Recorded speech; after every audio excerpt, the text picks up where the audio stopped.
and welcome. My name is Tina Lock, and on behalf of the TanzVereinigung Schweiz, I'm happy to welcome you to the latest edition of the DancePodGuest. My guest today is Giulia Tonelli. She's an accomplished ballet dancer whose career challenges many traditional narratives of classical ballet. Over the years, she has worked with leading choreographers such as Jiří Kylián, Hans von Manen, and many others. What drew me to her story is her rare honesty about the ballet world, revealing both its beauty and the intense pressure behind an art form built on perfection and control. We discuss growing up in such a demanding profession, how motherhood reshapes both body and self, and how women can reclaim their voice and value in a profession that still struggles to make space for change. This is a conversation about identity, courage, and staying present, both on stage and off. So, welcome again, Giulia, and I start with my first question to you. So, as mentioned before, your entry into the ballet world was not conventional. Now, can you tell us how you started and what inner drive and passion sustained you to stay in such a demanding world? Okay, hello everybody. Hi, Tina. Thank you for inviting me here. It's true that my path into this world was not the typical path of a ballerina that would start an academy with 10 years old and finish it with 18. So I did start very early. I was 3.5, but in an amateur school in Italy. So doing ballet really as a playful thing to do. 3 times a week. Of course, I was very passionate about it. I mean, my teacher were insisting with my parents that I should have gone to a better academy because they could see and feel that there was talent. But I was always refusing. Somehow I was scared of the idea of having something special. Funny enough, I thought I would just go to university and study like my parents did. Just when I was 16, I started to realize that it was becoming more than just a hobby. But I felt very much behind in comparison with people my age who did have this regular routine of technique. And, that's you realize that might be too late for me to somehow try and proceed in a professional path. I did try to go to a better school. So I did go to Firenze when I was 17. It was the Ballet di Toscana at the time, which offered me a scholarship for which I left home. I'm from Pisa, so at least I had ballet every day with different disciplines, not just classical. It was a mini first step into a bit more of a professional environment. But still, I was very much lacking lots of ballet technique that was required for my age. And then, like in a movie, I did a workshop with the Birkmeier, which was the previous Wiener Staatsoper Ballettschule director. It was a workshop of 3 days. He saw me, he asked my age, he asked my name, and he said that I had something very special that I should try and go to Vienna. So that was the very first big shift in my life where I felt, okay, I'm 17 and I'm ready for this. The thing which is very strange is that by arriving in such a professional environment with 18, because in Vienna I was 18, I still made it to become professional and I still made it to become Erste Solistin. And that was, I think, the fact of being very determined. And when you arrive in such an environment with consciousness, because I was 18, I wasn't 10, and you know what you want, I felt this is my chance and I tried to make it happen. Of course, also going into taking classes with girls of 9 years old to recover all the point ballet technique that I was lacking. So that showed a lot of determination, and that it's a quality I would say that accompanied me throughout my career. Mm-hmm. So this was very positive because you were older already, but still, you went basically almost from studio training almost directly into the professional company. Was this initial proximity to so much, like we could say maybe artistic authority, was this also difficult for you? I wouldn't say so, Tina, because what has protected me in the first years was that I was coming from a normal childhood and a normal teenager time. Meaning I did the Liceo Classico, so which makes you ready to study and use your brain. And it's something that I would say protected me from just be a little passive tool to an environment that requires obedience and silence.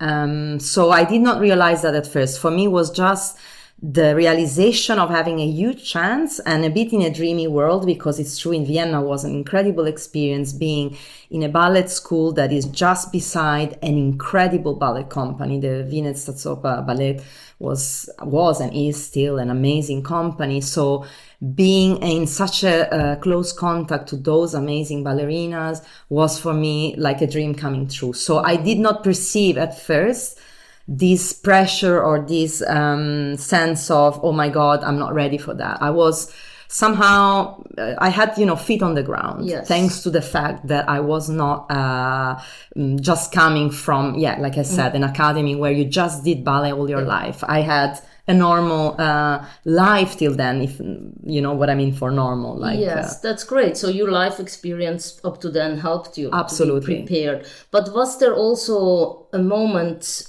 because you also worked with started right away to work with very influential choreographers.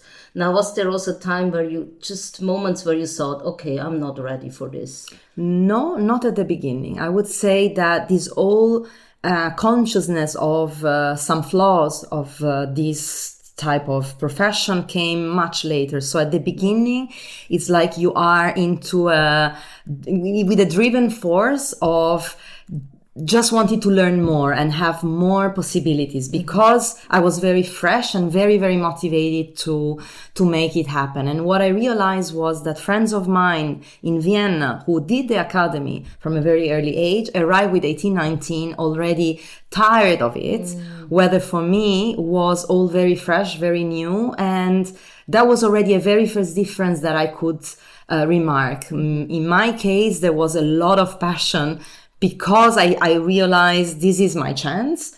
Of course, throughout the years, you realize things that you do not realize at the beginning. So, like I said, I was living a dream. And while you live a dream, all you do is just focus 200% in making this dream last as much as possible.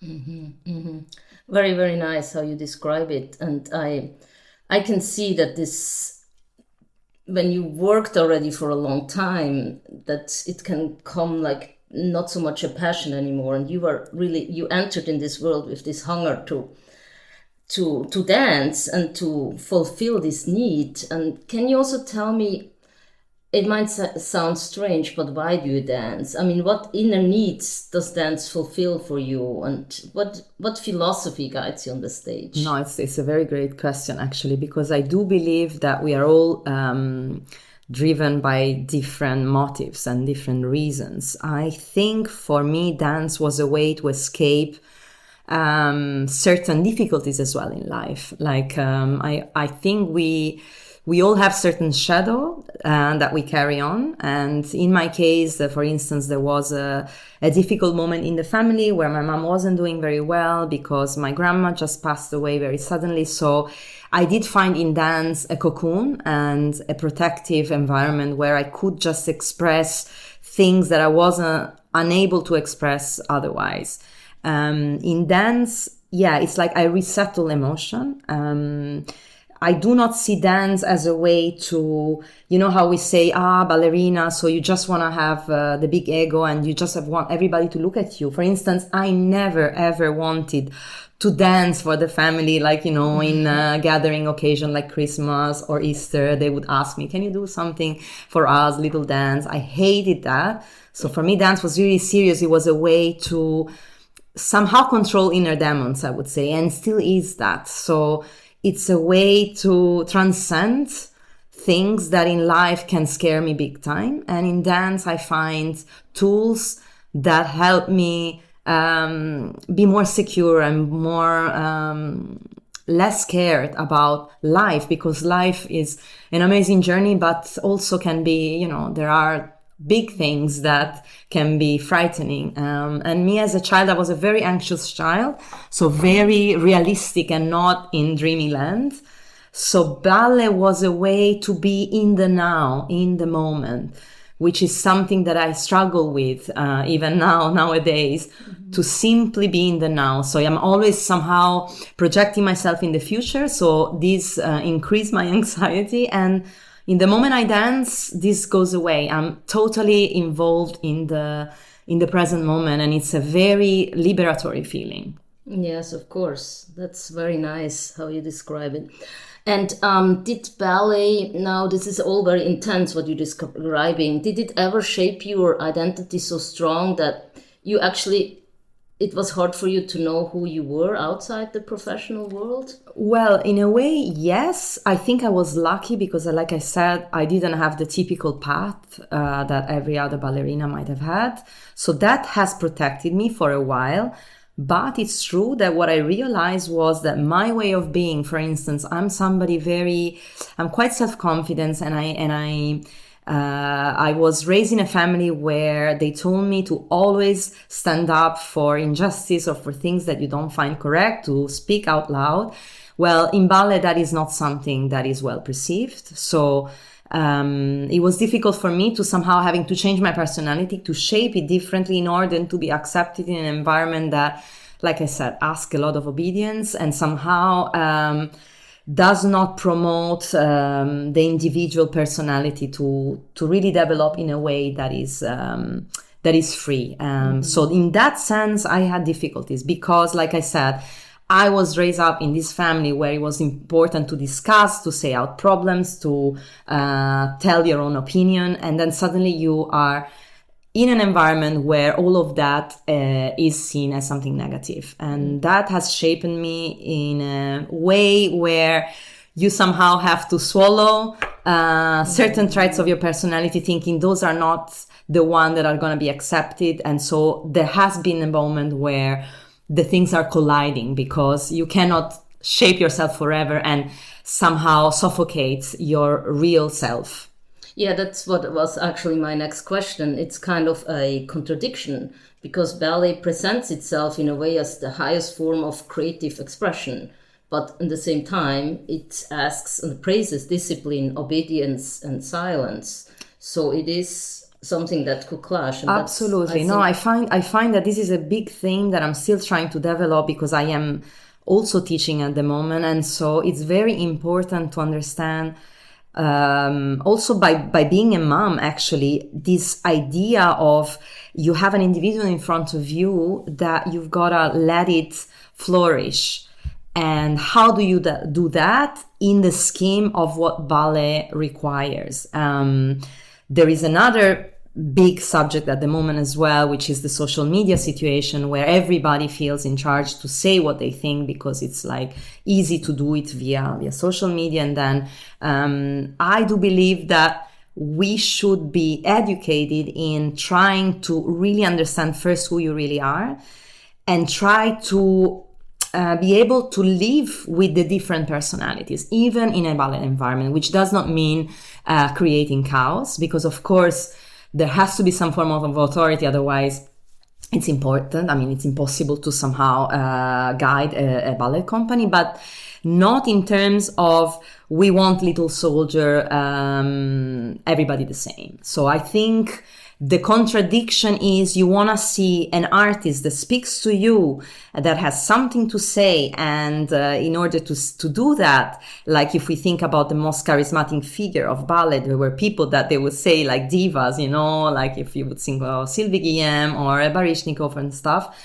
But actually, that's what you want to see. You want an artist that has charisma, that has personality. So how can we let that develop without crashing this personality in order to feel in control? And this is a huge question that I'm still trying to figure out. Mm-hmm.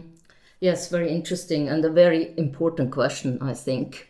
Now, you mentioned being a mother, that you have the same challenges in motherhood. Now, I'm also very interested, how did becoming a mother change the way you experience ballet? I mean, not just physically, but also emotionally and artistically. Yeah, it's a great question. I would say with my first, so I have two boys of 3 and 7. With the first boy, Jacopo, I became a mom, right? You don't you don't necessarily become a mother in the moment that your baby is born. So it's a process. It's a process in which you have to learn and be brave enough to discover yourself in a very deep way that you might have never had the chance to do before. And with Jacopo, what I was trying to do was, because I missed dancing very much during the pregnancy, I just tried to go back to the stage as quickly as I could and just try to go back into the identity that I knew without letting myself the time to process the change. So the change has happened later on, if you see what I mean. Mm-hmm. But it was really with the second child, with Leon, when I realized, because I was a mother already, and so this feeling of motherhood was already shaping in me, that I realized things that I didn't realize before. And so the big collision for me was, I'm a mother, I'm a responsible person for two human beings, but I work in an environment where they treat me as a child still because they do not want adults. That was a huge collision, and it was a very big turning point where you go like, this cannot be, right? I want to be treated as an adult. And it's okay to be an adult in ballet. Actually, it's important. It's beautiful. Why do we have to shape that in order not to be threatening for the authority or something? So that's one point. The second point would be, it has shaped in me because being a mother puts all the emotion on a much higher volume and level. And being an artist is putting your emotion there. You have to be brave enough to be naked in front of an audience, and has made me a better artist, absolutely. So, for instance, my boys, they both went through some difficult moments. For instance, like Jacopo had the meningitis, which was not sure whether it was viral or bacterial. So those are crucial moments in life where you realize like your life could change drastically if something would happen to him.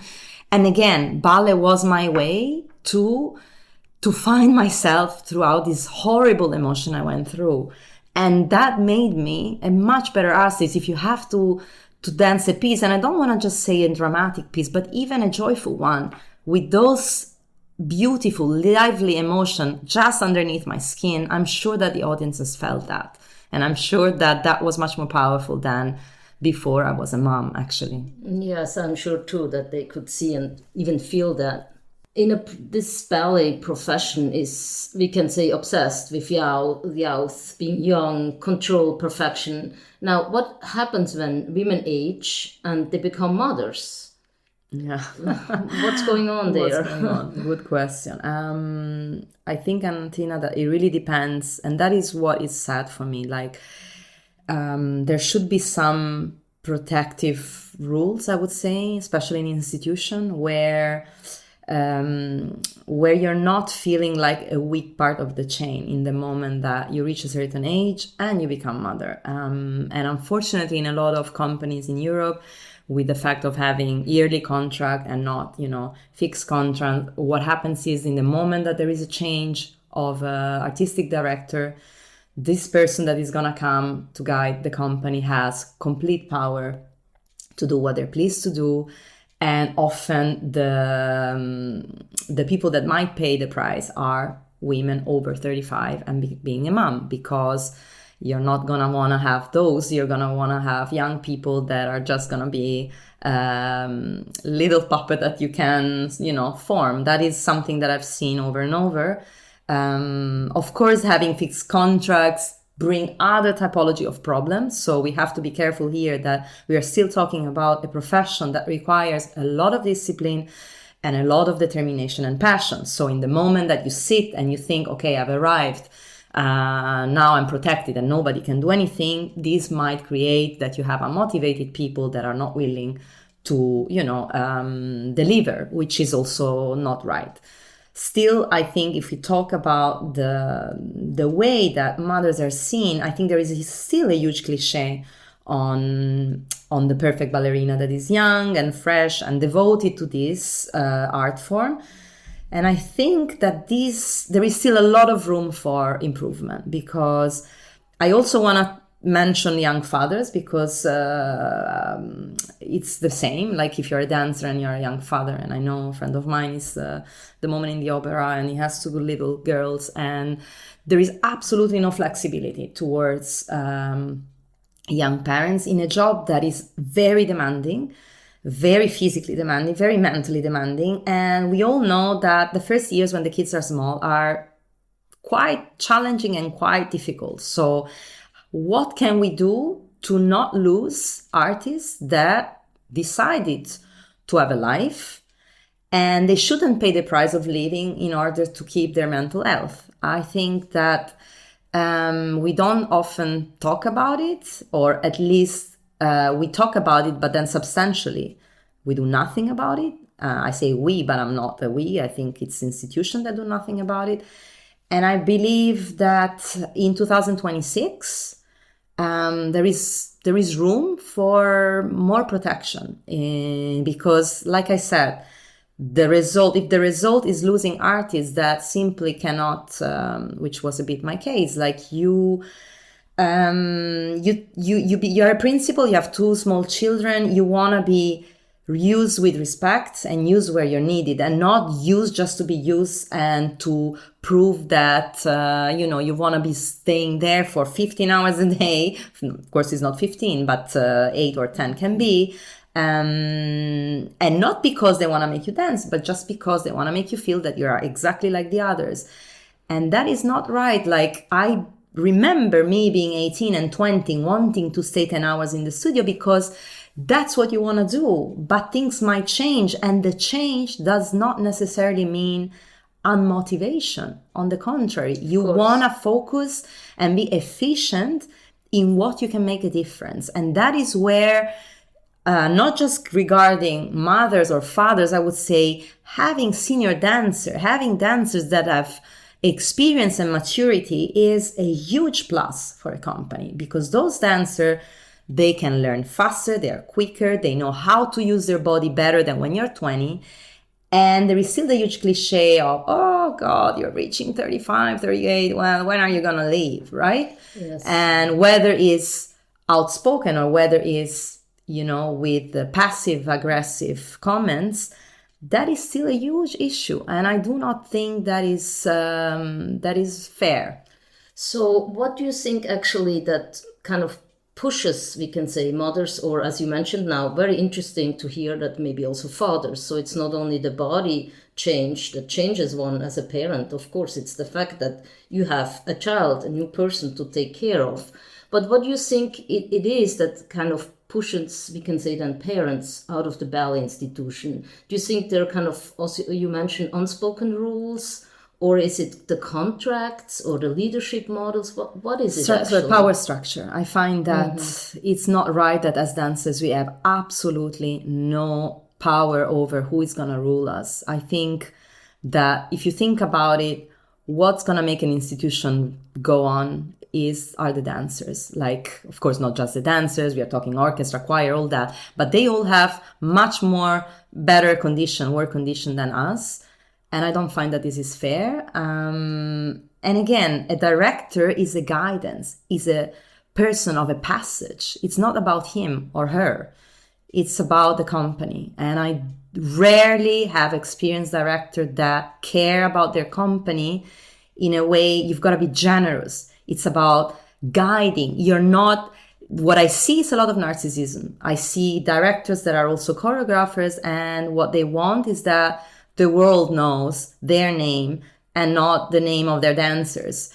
This is crazy. Like, who is going to make the art on stage? Yes, it's the choreography, but if you do not choose the right people to portray your choreography is nothing. Mm-hmm. So to not give value to this, and to understand that as dancers we have a voice, and we should be able, I have my father and my husband, they work in scientific environment.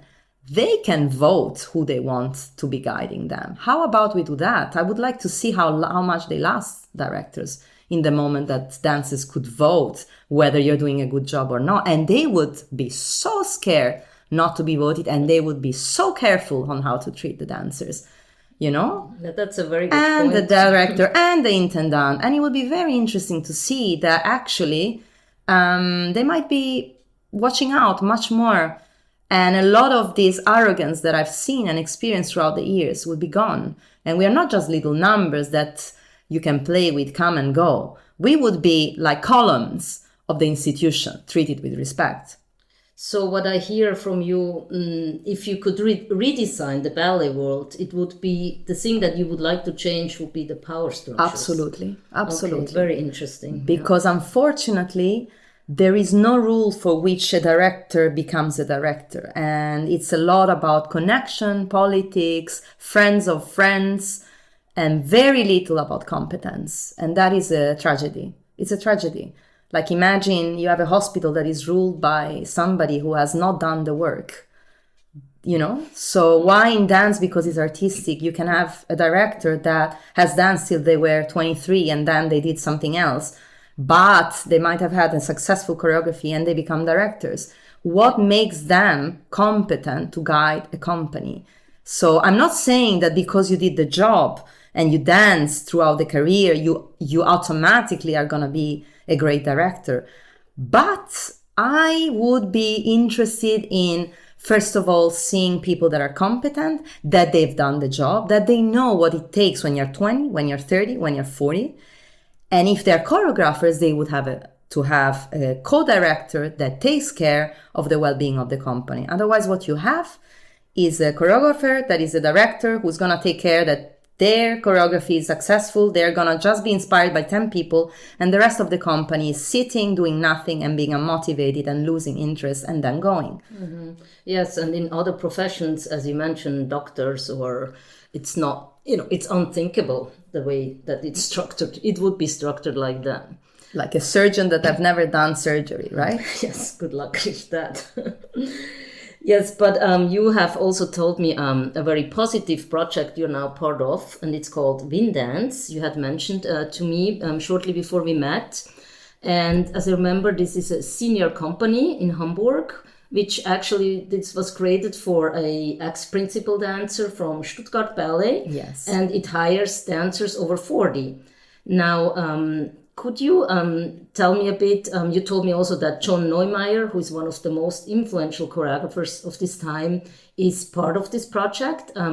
Could you tell me a bit about why this project is so exceptional? I was so fascinated when I heard about the project. So is an ex-principal from Stuttgart, Manen Radmacher, a guest international artist, beautiful dancer, who decided together with Slava, who is also an ex-dancer, and then they decided together to basically create this project that would involve senior artists. So we are only people that go from 40 years old onwards till, we had Nora Kimball, she's 68, it's crazy. Gilles Romain, dancers who have had an incredible big impact in the dance scene and who are gathering together. So I am working with some of the most iconic ballerinas that I was looking up to as a young dancer, and to be together in the studio with these dancers is like a huge honor for me. But what I love and what fascinated me was to give voice to senior dancers that suddenly were maybe put out in the corner, because this is what happens. Like you suddenly reach a certain age and they make you do just character role because that's what you're supposed to do, right? We have to keep the young generation going. So I got fascinated by that, by the fact that age does not mean necessarily not having any more to say. Of course, you've got to be objective, realistic towards yourself. There is a sense of aesthetic that dance requires.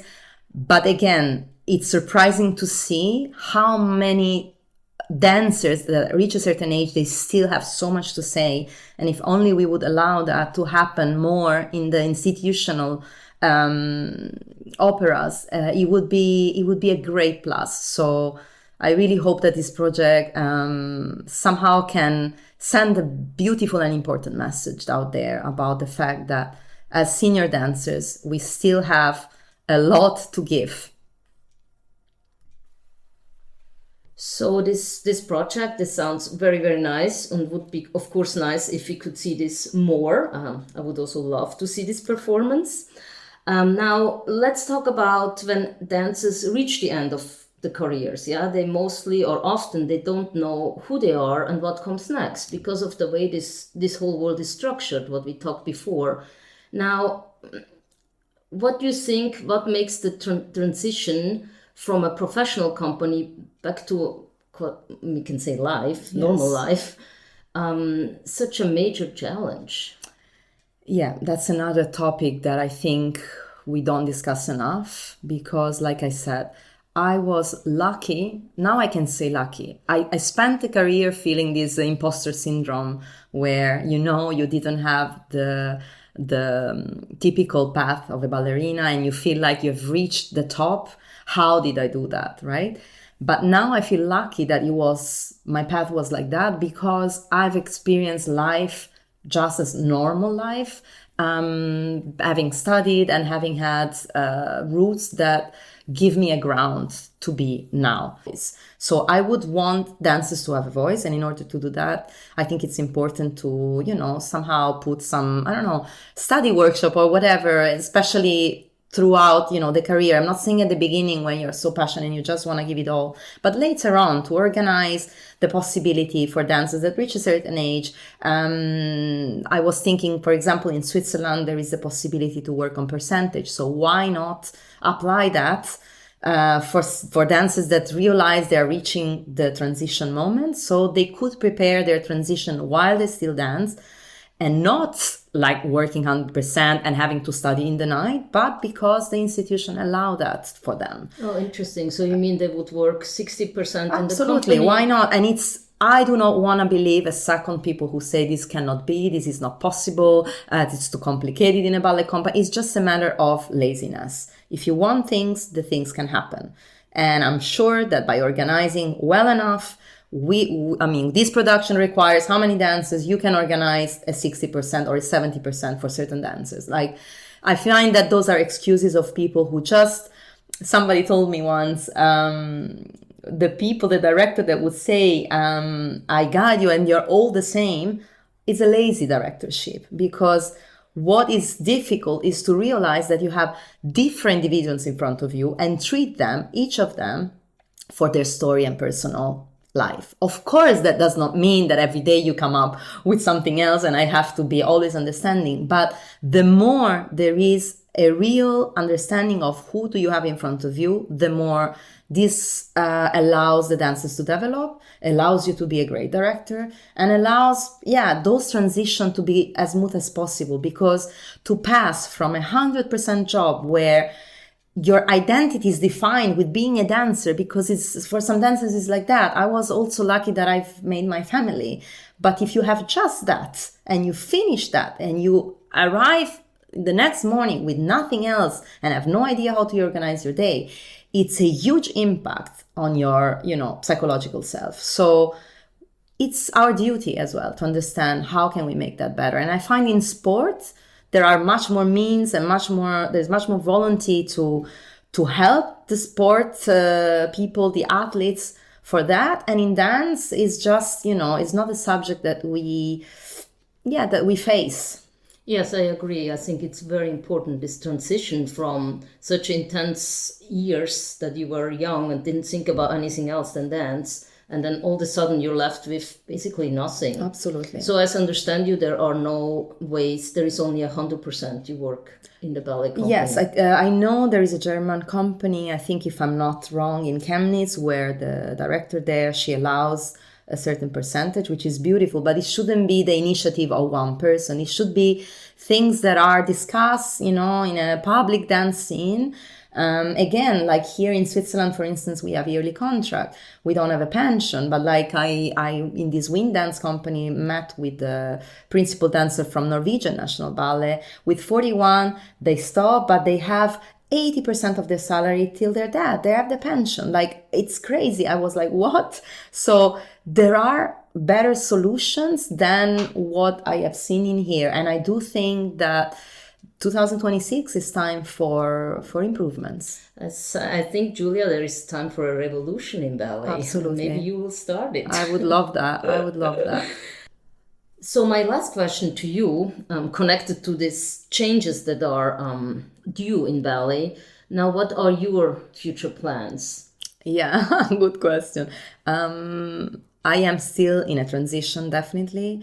The good thing is that I can still express myself throughout this project, so I still can dance, which is something nice because now I am the owner of my own self. I decide whether I want to do something or not, whether it's worth it or not, with who do I want to work. And it's an incredible feeling after years in which you enter and you're basically being set what to do. Again, I don't want to say that it was a bad career because that would be a lie. I had some wonderful years, but there is a bit of a bitter taste in how things could get better, especially at the end.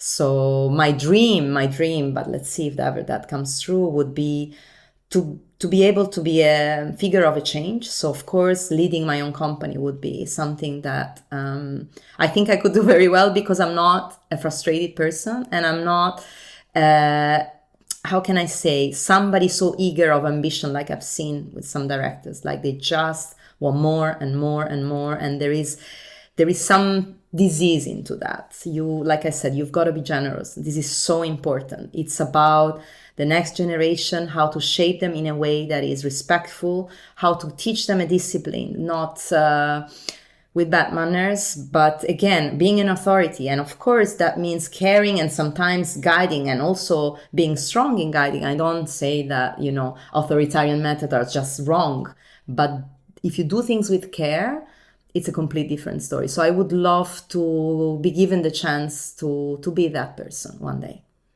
And I'm very much looking forward to see your own company one day. I think you would be a great inspiration for young dancers who enter this world, and they could experience this ballet world in a different way. And I wish you all the best of luck for your future projects. And thank you again so much for your time and for being here with us. Thank you so much.